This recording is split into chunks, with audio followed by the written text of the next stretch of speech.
खबर शामिल करते हैं। लेडी रिपोर्टर एरम नासिर की रिपोर्ट के मुताबिक सियासत नहीं खिदमत पर यकीन रखने वाले उम्मीदवार सूबाई असम्बली PP 198 और राहत हक वेलफेयर फाउंडेशन के चेयरमैन चौधरी सगीर अंजुम और सदर मियाँ बाबर सगीर ने मार्शल हाउस में हल्के से आए मोअज़्ज़ज़ीन इलाके से गुफ्तगू करते हुए कहा कि खिदमत को इबादत समझ कर करते हैं। आवाम के मसाइल को ज़ाती समझ कर हल करना ही हमारी पहली जिम्मेदारी है।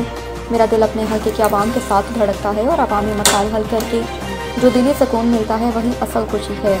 उन्होंने मज़ीद कहा कि हल्के की तरक्की, महरूमियों का खात्मा, तलीम और सेहत, साफ़ पानी और गलियों सड़कों की तामीर, निकासी आब, स्ट्रीट लाइट्स और सफाई निज़ाम की बेहतरी हमारी अव्वलीन तरजीहात में शामिल है। चौधरी सगीर अंजुम और मियाँ बाबर सगीर ने कहा कि हम ज़ाती नहीं कौमी मफाद को मुकद्दम रखते हैं। हर माह राशन और कपड़े मस्त ख़ानदानों तक पहुँचाए जाते हैं। इंसानियत की खिदमत के लिए एक ज़िंदगी भी कम है और इस्लाम ने हमें इंसानियत का जो दर्स दिया वो हर हाल में याद रखना चाहिए। उन्होंने कहा कि मेरे हल्के के आवाम के लिए दरवाजे हर वक्त खुले हैं और मेरा हर वोटर मेरे लिए काबिल एहतराम है।